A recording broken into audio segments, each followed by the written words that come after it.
Are you serious?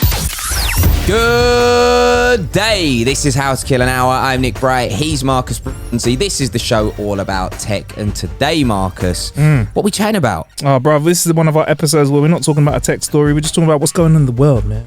What's going on in the world of tech. And that includes stupid shit on social media, which I'm glad you spoke about just before we press record today, Nick, because people on the internet love doing stupid shit. And there's a new style of stupid shit to do with crates, isn't there? Do you know what? It's mad. Like, people, like you say, they just... It's like the internet now has enabled everybody to try to find new levels of stupidity. There was the In My Feelings challenge. Do you remember that one? With the Drake song, and people were like getting out of their cars whilst it was moving and quite slowly and trying to dance next to their cars just because the internet says it's a good thing to do. There was the cinnamon challenge where people were nearly choking to death because they were putting spoonfuls of cinnamon in their mouths. I remember that one, There's been, I'm forgetting loads as well. There's been loads. There was ones where girls were putting like bottles on their lips and like making it like a vacuum and sucking mad blood into their lips. Was that the Kylie Jenner challenge? I think it was. Yeah, that one. Yeah, sounds that like one. it. Yeah, it's a nightmare, mate. Well, now there's a new challenge, and it is the crate challenge. Which it's essentially. Do you know what? I think this might be more of an American thing because the style of crates that they use, like, it's not you know like beer bottles and soft drinks, and it's those style of crates that we're talking crates, about, plastic crates, milk bottles as well. But people don't really like, that's not really a big thing over here anymore, is it? You know what I mean? Like, but in the States, they seem to be getting, like, everybody seems to have these bloody crates now. Yeah, and it's the challenge is you set one crate up, then 2 crates up behind it, then 3 crates up behind it. You make some steps where you climb all the way to the top, and then you try and climb down again. Lo and behold, people are fucking themselves up royally. Yeah. That's normally the way these things end, isn't it? People are like, they're trying to go up these crates and go back down them, because it's like a pyramid almost. So you go up like steps, and then you reach the top, and then you go back down. But inevitably, when you get to the top, they all start wobbling and falling apart, and we're just seeing people fall on their arses. Yeah. But apparently, it started on TikTok, but I saw it on Twitter first, and it's really interesting. They're doing it in a part of the world where they don't have health insurance. No. But they don't have national health insurance. We can go to the NHS and get hooked up here. These guys are climbing up these crates like they have got premium health insurance. Well, listen, mate, what you have to realise, Marcus, is that they might not have health insurance, but they want internet clout. You know what I mean? Forget the health insurance. I want the clout. Yeah, man. You got me thinking. I'm trying to think of what other crazy challenges we had over these. Here's a really old school one, right, which I'm glad and I really hope never comes back. Happy slapping. That was when smartphones you could first share videos quickly via Bluetooth and like little media messages, and people were just like running up to other people and slapping them. And sometimes, you know, they'd just slap a person and that person would get upset. And other times that person would just like punch them up, which, you know, that was the kind of version I liked, really, if I'm honest, where they got beat up for being an idiot. But that was mental. And now it's like, I'm just like deep down, Nick, why do we like watching people hurt themselves? Do you have the answer to this question? Because I really don't, bro. I have no idea. I'm not a big fan of it, to be honest with you. Like, if someone falling over or whatever, I can get with. But, you know, these like super vulgar WhatsApp videos that people like to forward to you of like people getting their like I don't know, fingers chopped off or whatever. Like, that is, I don't know why people like that shit. I hate it. Whenever my friends send me anything like that, I'm like, I have to say to them now, don't send this shit to me, because I don't find it entertaining at all. Yeah. And you got that one friend that's like, hey, no, it's not that bad. It's not that bad. Every time it's cool. And then if you do, I've learnt my lesson now. But when I did used to like click on the video anyway, I'd be like, nah, bruv, that was absolutely horrible. And they go, well, yeah, you know, but I just thought, you know, you should have seen it. Do you know what I mean? It's horrific, yeah. Fucking hell. I do find it funny when someone falls over and I know they're all right. If I'm with some mates and like one of them takes a buckle and they're like, I'm all right. I'm like, but other than that, no. But yeah, the milk crate challenge, when we're talking about this, 23rd of August, 2021, it is rife at the moment. People were trying to climb up these milk crates and climb down again, and I've not seen anyone win yet. Weird. I've seen one video where a guy manages to get down, but he doesn't step on the last two. He like jumps as he's about to fall down. But you say that, I've just seen a video now. I've just seen a picture. I'm just on Twitter in front of me right now, and it's from somebody who's it's from 13 hours ago. So you might want to look at it, Marcus. Yeah, okay. His Twitter is @Smitty Spread Love. That's SMITTY and then Spread Love LUV. Yeah. And it says, "Man, fuck the hashtag crate challenge," because he's holding an ice pack against his back in one picture. And then in the next picture, he has got the reddest, like, have you seen it? Are you on there? I'm trying to find Smitty. Was it SMITT Smitty Spread Love? Yeah. SMITTY Spread LUV. LUV. There you go. Yeah. And then the second picture is just like the maddest red bruise, like purple, like. Have you found it? Yeah. Oh, what an absolute idiot. And that is what it is. Yeah. I mean? Oh, his drop is on there as well. And it is mad. Oh, thing is, those crates look like they're not hard, right? Oh, there's an actual drop on there. Let me have a look. And you know his tweet that you said, it was actually a retweet of somebody else's tweet 20 hours ago saying, "Where can I find some milk crates in Houston? I'm finna do this challenge." Flipping hell. All these people. It is for clout. When I'm not falling off crates, I make some pretty dope music. Oh, piss off, mate. Why are you doing this to yourself? But yeah, so that's happening. People are deciding to mash themselves up on crates. I don't know how far it's going to go. But if you do need someone to drink the milk out of the crates, if you're doing that over here, I will take the drinks so you don't fall on the glass. Drop those drinks to me and then you can go and do your stupid shit. I got another crazy one that I know that you'll hate / like that I want to talk to you about in a bit. But we've got a couple of bits that we've been killing bits with. One of them, I got the box next to me. It's the Air Up that we got. This new flavour just by scent bottle of water that we got sent. I'm trying to talk through how it works. It's a water bottle, but it's got this funky device on the top, which is filled full of flavour. And as you drink, the scent is meant to go in through your mouth and out through your nose, and you're meant to get a hit of whatever flavour capsule you have on top of your water bottle. Nick and I got sent one which had cola and tangerine in it. And one of the pods on top of it is supposed to do 5 litres of water. It's all natural, BPA free, it's good plastics, and it's 0 calories. I'm not hearing Nick sound very excited about it, to be honest. I don't love it, if I'm honest. Yeah. Because you gotta be honest, mate. You didn't rate it at all, did you? I just if I want Coke, I just drink Coke. If I want, orange juice, I just drink orange juice. All in moderation, my friend. You know what? You have got more. I think what you've got, Nick, is you've got better impulse control. I'll give you that. And you have got a good metabolism. I'm lacking both of those things. So for me, having a low calorie beverage, right, is big for me. And I will be honest with you, when I tried the cola flavor, I got a bit pissed off with that flavor being around when I saw it. I didn't expect big things. So I was like, cola's a very heavy taste. And to have cola taste in water, I was very optimistic. I didn't, and it wasn't nice. It was like having a glass of water, but it had Coke in it beforehand.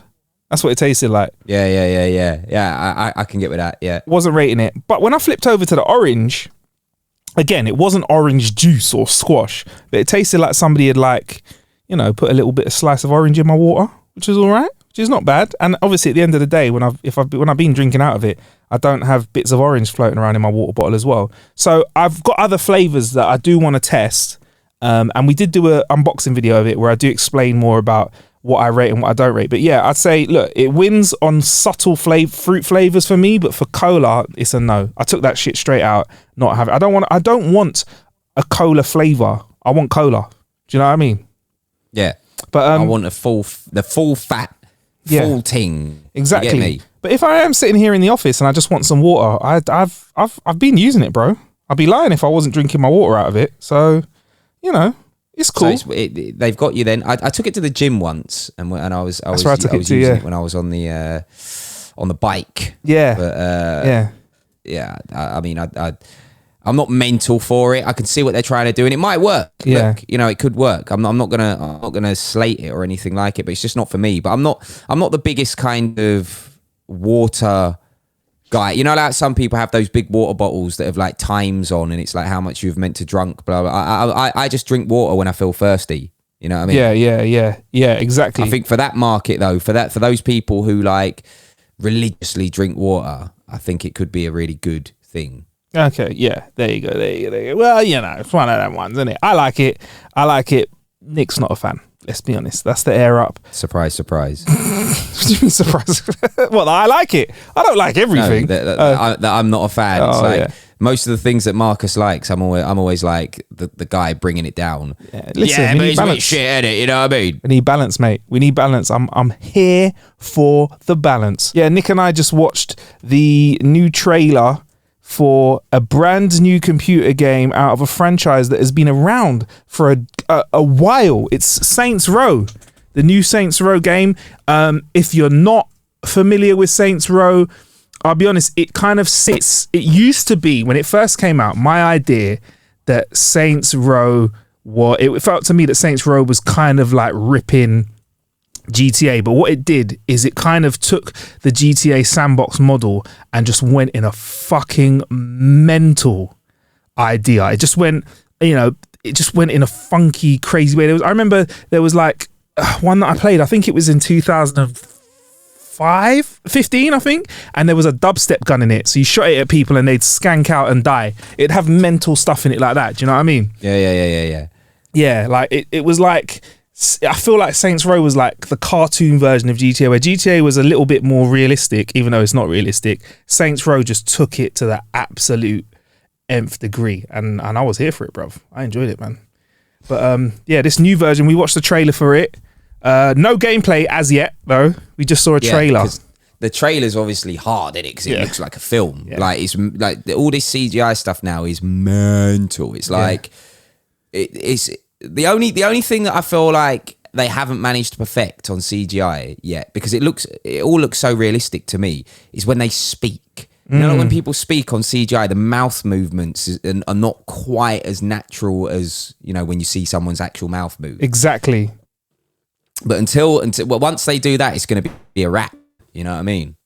Yeah, 100%. But it looks so hyper realistic. I was impressed by that. But as good as that is, I kind of want to see what the gameplay is like. But Saints Row has obviously been about, Johnny Gat has obviously been one of the guys that's one of the main characters, but it's about your gang. So in this version of the game, we're going to Santo Ileso, which I hope I'm saying right, a vibrant fictional city in the heart of the American Southwest, a world rife with crime where lawless factions fight for power, and a group of young friends embark on their own criminal venture as they rise to the top to become self-made.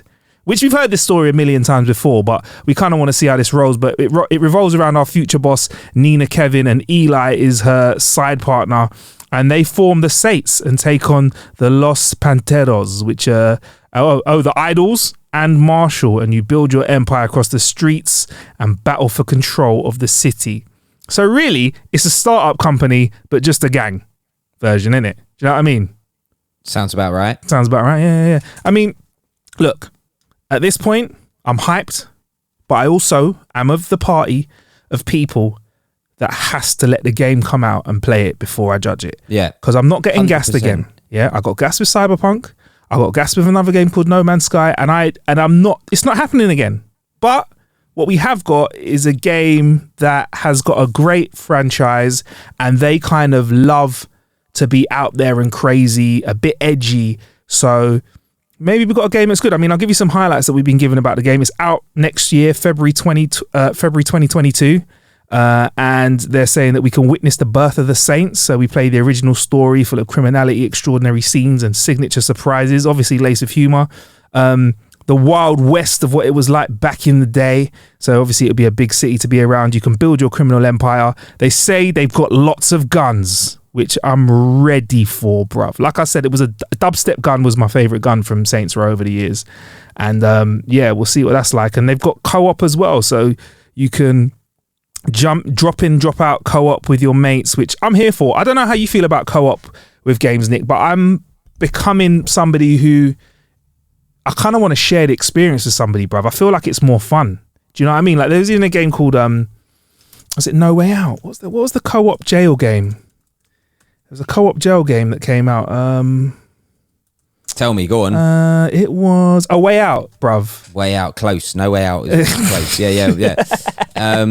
Yeah, man. It was just, and it was a game that was made to play multiplayer, and it's just, bruv, I'm here for the multiplayer vibes, man. Yeah. Listen, banter. Banter with your friends. I mean, especially because we've been in a pandemic, and I know in terms of online gaming, it hasn't necessarily affected it because you can play online with your friends anywhere, any place. But like, you know, we've been in solitary for quite a while, you know, not being able to see and hang with our friends. So if there's any time that you can incorporate friends into stuff, then I'm here for it. Exactly. Yeah. So we'll see how it goes. So there you go. There's a little bit of a taste of Saints Row from the trailer. I kind of got a Fast and Furious vibe from it. Like it's going to be you and the gang, family.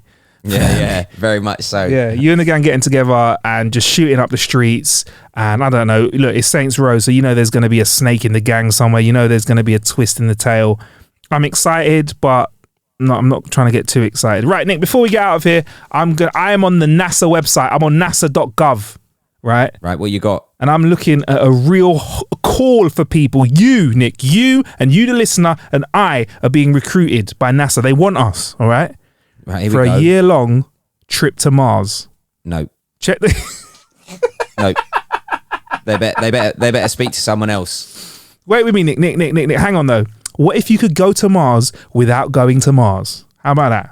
Right, okay, this is starting to sound better. Starting to sound a bit more up my street. So they're seeking applicants for participation as a crew member during their first 1-year analog mission in a habitat that simulates life on a distant world, aka Mars. So at the end of 2022, NASA is going to be getting a bunch of people and locking them up in a fake Martian atmosphere. When you say locking up, does that mean like you can't leave ever? I would say that obviously they would like you to have the freedom of leaving, but if you want a real experience, you got to take the rough with the smooth. You get me? Fair. You got to take the shit with the sheen. And did you say volunteers, or is there some kind of monetary reward? They want you to apply. I mean, NASA's got money, so I presume they're going to give you some monetary returns. And of course, you would be up if you survive. Probably be somebody who's best suited to go and experience the real Mars if that happens in our lifetime. I'll just need a fake one. I don't want to. You're forgetting one thing: the danger of blasting through the Earth's atmosphere at 1 billion degrees or whatever the hell it is to get to Mars, and the lack of actual oxygen in space. All the bits that are fraught with danger. All right, we'll cross that bridge when we get to it, Nick, all right? But at the moment, it's just the simulation on offer, all right? It's going to help them understand the physical and mental challenges that you will face before you go. And they're going to be putting you in, or as I said, locking you up, in a 1,700 square foot module, which they're going to 3D print, called Mars Dune Alpha. And the habitat will simulate the challenges of a mission on Mars, including resource limitations, equipment failure, communications delay, and other environmental stresses. They're going to put you in there and fuck with you. Do you have to eat like space food? You know, of course. That looks so cool. That looks so cool. It's probably disgusting though, if we're being honest. I think it's when you got to hydrate your food. I love messing around with gadgets just for the sake of it. That's so cool, man. Making your mashed potato in a little bag. Probably won't be the best, will it though? I'm gonna say no, mate. I was in the army cadets when I was younger, right? Bro, you should gas that story. Just say the army, innit? Just get rid of the cadets. Different. Just say I was in the army. it's man was in the army. You get me? What regiment? Royal Green Jackets, blood. Do you know what I mean? RGJs. You get me? Yeah. Masters of Camouflage. Actually, that's what the Royal Green Jackets are. If you were wondering. Really? Yeah. Even your rank, the stripes on your arm. Yeah. Like Lance Corporal, Sergeant, Colour Sergeant, like the rank, because the Royal Green Jackets are Masters of Camouflage, even the stripes on your arm are green, whereas for all the other regiments, they're white. So you could accidentally diss somebody like, hey, get the fuck over there. They're like, I am your superior. Like, sorry, it's the stripes of camouflage. Didn't see the bruv. Exactly. Sorry. Salute. Don't chat to me. But yeah, when I was in army cadets, I know it's not the same as space food, but we used to have boil in the bag. Yeah. Like when we used to have to do like camping exercises and stuff like that, boil in the bag, and it was it was rank, bruv. There'd be like some mad like dumpling stew, and it's horrible. You're good to go, Nick. Mate, you've had the experience. They're looking for healthy, motivated US citizens. Fuck. You know, what? Fuck. Well, we're fucked then. I was going to sign up as well. Well, that's the end of that. Free food for a year. Or you can be a permanent resident who's a non-smoker. You could probably, listen, we can get you residency out there. Don't worry, I'll make it happen. I got a mate. 30 to 55 years old and proficient in English to do effective communication between crew and mission control. Crew selection will follow the standard NASA criteria for astronaut candidate applicants. I would ace it. Oh, I wouldn't. You need a master's degree in a STEM field. I'm fucked. Definitely not getting it. Listen, we're screwed. Yeah. Like it was all sounded so good at the start, but now we don't have any of the credentials to go. But you know what though? They should really, if I'm honest, have one idiot who has no knowledge, because you just need a bit of balance on because not everyone that's going to live on Mars is going to be a spaceman. You need an everyday guy who just wants to read the paper and take a shit and have a cigarette every morning. Right. Yeah, exactly. On Mars. You need an arsehole, because if you haven't got an arsehole, you don't really know what real society's like, because there's always one prick, isn't there? Exactly. We've seen in COVID, 99% of the public are arseholes. There we go. Like, I guess the good thing about when you go to Mars is that you can cherry pick who you want and try not to get the arseholes. Yeah, that's it. There is that. Yeah, just all the fit people. So you're like, I'm just thinking of the future in case we need to breed in it, but everyone's fit. So, and everyone's the opposite sex to me. Oh, what a coinky dink. I am going to be the father of the Mars population. But yeah, so if you are in America, we have a few listeners in America, and you do want more information, you've got to go to nasa.com/CHAPEA. And there you go. Crack on. But yeah, so if you want to go to that, go to nasa.gov/CHAPEA, and you can get involved if you're an American. I'm going to see if I can become an American. But if they do a UK version, Nick, do you fancy doing it for a couple of days? Well, I think you have to do it for a whole year, don't you? I don't think you get the option of doing it for a couple of days. Oh, man. I'd love to just do it for like a week. It'd be a wicked Do you know holiday. what'll happen though? Do you know what'll happen? Once it becomes more commercialised, bruv, there'll be like immersive experiences, like the things that we've done on the podcast in the past. So we'll just do it then. All right, wicked. All right, cool. Nice. Immersive experience for a year? Let's do it. Right, anyway, we need to get out of here because we got more stuff to kill time with. We'll be in your ear holes soon. So this podcast has been created by him, Marcus Bronzy, and me, Nick Bright, produced by Billy Wright, sound designed by James Sloan, and also listened to by you, the Famalam. Big up. We'll be in your ears soon. Stay blessed.